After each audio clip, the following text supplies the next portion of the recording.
Hi friends, good morning. మీ గౌరీ చెప్పే కథలకు స్వాగతం. మరి చక్కగా విశ్వామిత్రుడు వాళ్ళని రామలక్ష్మణులిద్దరినీ కూడా తీసుకువెళ్తూ ఒక అడవిలోకి వెళ్ళారు కదా. ఈ అడవి పేరేంటి చెప్పండి మహాత్మా అని అడిగారు. అప్పుడు విశ్వామిత్రుడు దాని గురించి ఒకటి చెప్తున్నాడనమాట. ఏంటంటే, రామ, మలద దేశానికి కరూస దేశానికి మధ్య గల ప్రదేశం ఇది. పూర్వం ఇక్కడ ధనధాన్యాలు సమృద్ధిగా ఉండేవి. ఒకప్పుడు దేవేంద్రుడు వృత్తాసుని సంహరించిన తర్వాత ఆ ఇంద్రుడికి ఆ బ్రహ్మహత్యా పాతకం చుట్టుకుంది.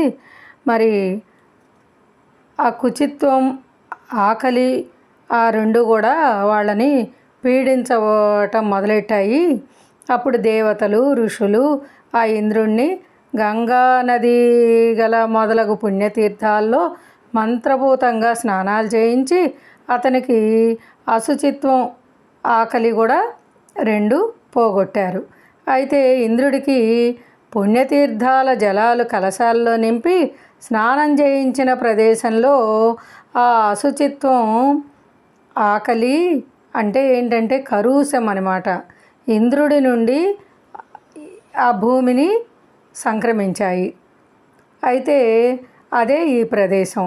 ఆ విధంగా నిర్మలుడు, నిష్కరుషుడు అయిన ఇంద్రుడు ప్రీతుడై ఆ ప్రదేశం ధనధాన్య సమృద్ధాలైన జనపదాలుగా వెలుగొందుతూ మలదా కరూస దేశాలుగా లోకంలో ప్రఖ్యాతమవుతాయని చెప్పాడన్నమాట. అందుకు దేవతలు, ఋషులు కూడా చాలా సంతోషించారు. ఇంద్రుడు అనుగ్రహించినట్టే ఆ దేశాలు చాలా కాలం జన సమృద్ధమై ధనధాన్య సమృద్ధమై వెలుగొందాయన్నమాట. అయితే అనంతరం దురదృష్టవశాత్తు తాటక అనే యక్షస్త్రీ ఈ ప్రదేశంలోకి ప్రవేశించడం జరిగింది. ఆ తాటక కామరూపిణి. అది పుట్టుకతోటే 1000 ఏనుగుల బలం కలది.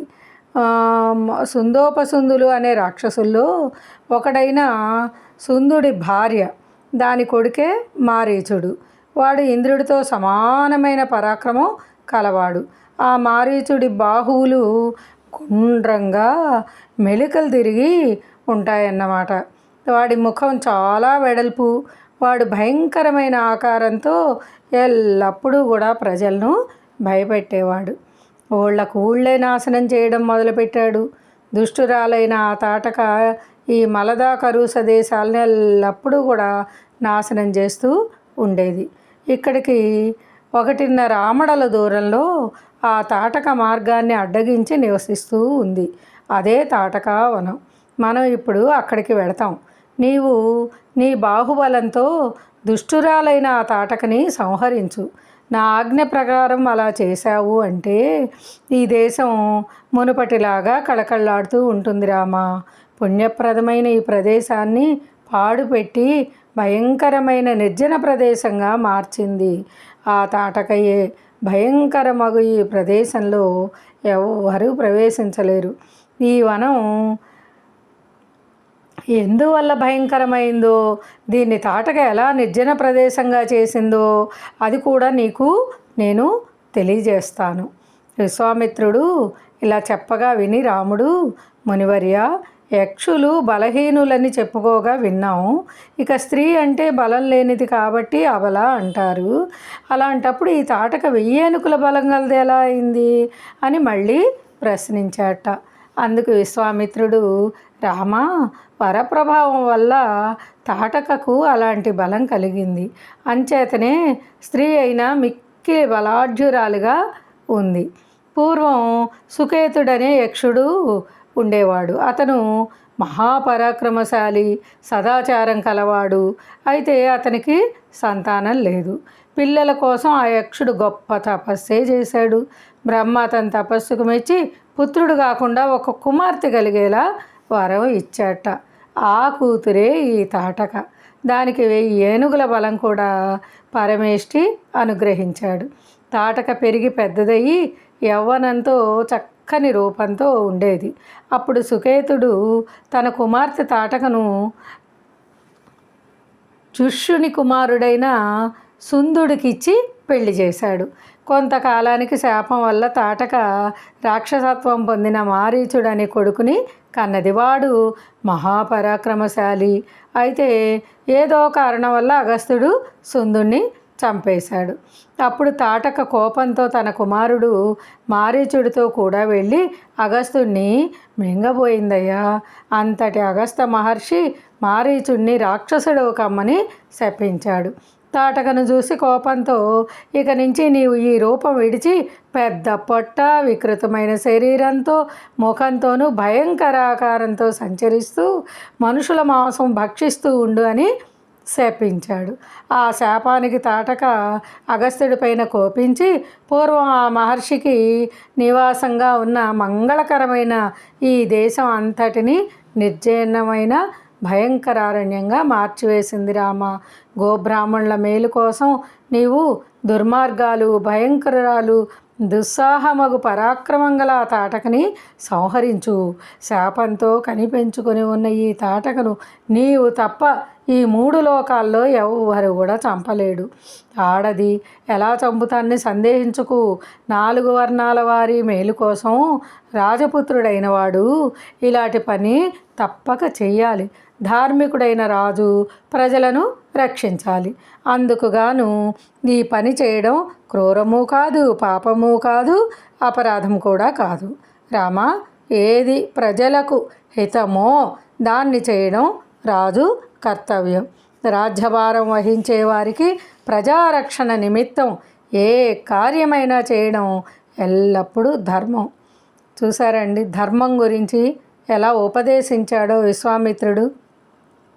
ఆ ధర్మం ఈరోజు మనల్ని పాలించే పాలకులు కూడా పాటించాలి. ఆ ధర్మాన్ని ఆ రోజునే విశ్వామిత్రుడు తెలియజేశాడు. రాజు అనేవాడు ఎలా ఉండాలి అని. అధర్మంగా ప్రవర్తించే ఈ తాటకను అవశ్యం పరిమార్చు. పరమ దుర్మార్గురాలు ఈ తాటక. రామా, మరో విషయం చెప్తాను విను. పూర్వం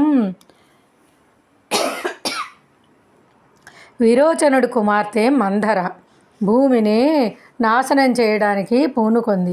అప్పుడు ఇంద్రుడు ఆ మందర్ను చంపాడు. రామ, ఇలాంటివి మనం ఎన్నో వింటున్నాం.